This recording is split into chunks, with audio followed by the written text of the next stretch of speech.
How to use Alldebrid with Stremio.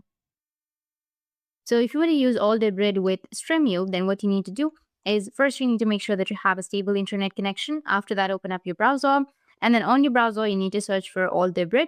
And then you need to go and log into your account.